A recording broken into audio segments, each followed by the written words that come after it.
As the sun dipped low over the Galilean hills, thousands gathered around Jesus, men, women, and children, all drawn by hope and stories of healing. They'd walked for miles, but now, as evening fell, hunger gnawed at them. There were no shops, no homes, just a remote hillside and a sea of empty stomachs. 5,000 men, plus women and children, faced a problem that seemed impossible. The disciples looked at the crowd, then at their empty hands. Feeding everyone was beyond their means. Even if they had the money, where would they buy enough food? The need was overwhelming, the resources non-existent. The disciples saw only the impossibility, but this was the moment where human limits would meet divine possibility. The question hung in the air: how could so many be fed with so little? They had come for spiritual nourishment, but now faced a desperate physical need. The stage was set for a lesson in compassion and power that would echo through history. With God, the impossible is only the beginning. Jesus had crossed the Sea of Galilee seeking rest and solitude for himself and his disciples. The plan was to retreat to a quiet hillside, far from the crowds. But word spread quickly. People saw where he was headed and followed on foot from every town. The peaceful hillside soon filled with thousands, all longing for his words and healing touch. Instead of frustration, Jesus felt compassion. He saw them as sheep without a shepherd. He welcomed them, teaching and healing, turning the quiet place into a sanctuary of hope. The hours slipped by as the crowd hung on his every word. The hillside became a place of transformation, not because of its isolation, but because of the presence of Jesus. People forgot their hunger, lost in the wonder of his teaching. What began as a retreat became a sacred gathering, united by need and expectation. The quiet place was now alive with hope. As the day faded, the disciples grew anxious. The crowd was hungry, and night was coming. They approached Jesus, concerned for the people's well-being. Jesus, knowing what he would do, turned to Philip and asked, "Where shall we buy bread for these people to eat?" Philip quickly calculated even half a year's wages wouldn't buy enough for everyone to have a bite. The problem was bigger than their resources. Jesus' question wasn't about bread. It was about faith. He wanted the disciples to see the limits of their own solutions. The need was real, but so was the opportunity for trust. The disciples faced a challenge. Would they focus on what they lacked or look to the one who could provide? The pressing question was not just about food, but about belief.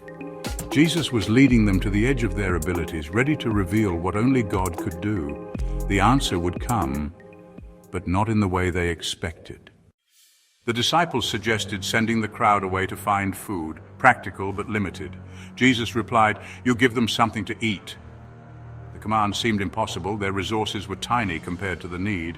Andrew found a boy with 5 barley loaves and 2 small fish, but asked, "What are they among so many?" The disciples were caught between compassion and impossibility. They'd seen miracles before, but this was different.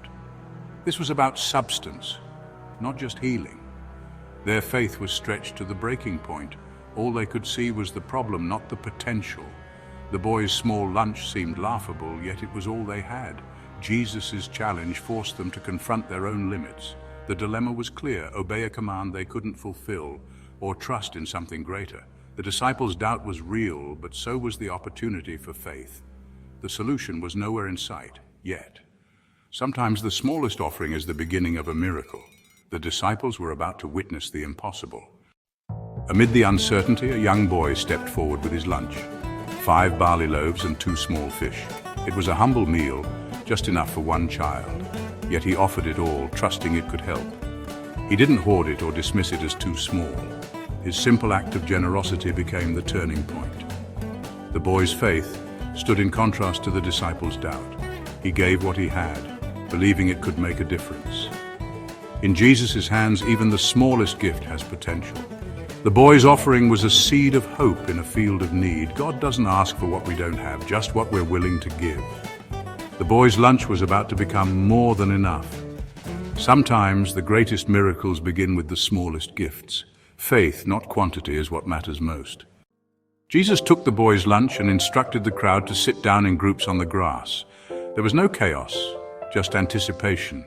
He lifted the loaves, gave thanks, and broke them. Gratitude came before the miracle. Jesus trusted God for abundance, even in scarcity. He handed the bread and fish to the disciples, who began distributing them. As they gave, the food multiplied. There was always more to share. The miracle was quiet, steady, and astonishing. The disciples, once doubtful, became channels of God's provision. The small lunch became a feast for thousands. There was no dramatic spectacle, just a continuous flow of bread and fish. The breaking of bread became a symbol of endless supply. The disciples saw firsthand that in Jesus' hands, little becomes much. The crowd received not just food, but a lesson in faith and gratitude. The miracle unfolded in the hands of those willing to serve.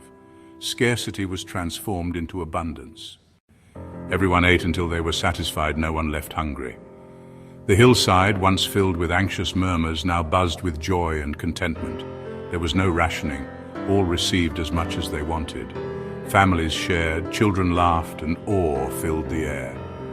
The miracle was not just in the provision, but in the abundance. Jesus' compassion reached everyone, regardless of status or need. The crowd became participants in a divine banquet.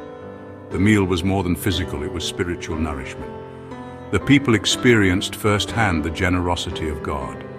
The feast was a foretaste of God's kingdom, where all are welcomed and filled. The story would be told for generations, a miracle of provision and love. The satisfaction was deep, both in body and soul. In Jesus, there was more than enough for all. When the meal ended, Jesus told the disciples, "Gather the leftovers, let nothing be wasted." They collected the remains, 12 baskets full from what began as a single lunch. The abundance was undeniable. The miracle's evidence was in their hands. God's provision wasn't just enough, it overflowed. The 12 baskets, one for each disciple, were a personal reminder of God's generosity. Nothing was wasted, every gift was valued. The disciples saw that trusting Jesus led to more than they could imagine. The leftovers were a silent testimony to God's superabundance. The miracle was not just in the feeding, but in the overflow. With Jesus, there is always more than enough. The lesson was clear: God's supply exceeds every need. The fragments gathered told a story of divine abundance. The feeding of the 5,000 is more than a miracle, it's a lesson for us today. We often feel our resources are too small for the world's needs. Like the disciples, we wonder, what is this among so many? But the story calls us to offer what we have, no matter how little. God asks for our trust, not our abundance. When we give our small gifts to Him, He multiplies them beyond our imagination. Our time, skills, or kindness can become part of something miraculous. In God's hands, little becomes much. Don't be discouraged by what you lack, be inspired by what God can do. The miracle happens when we surrender and trust. The story is a promise with Jesus. The impossible becomes possible. Offer your small lunch, trust His blessing, and watch as He multiplies it. With Jesus, little is always the beginning of abundance.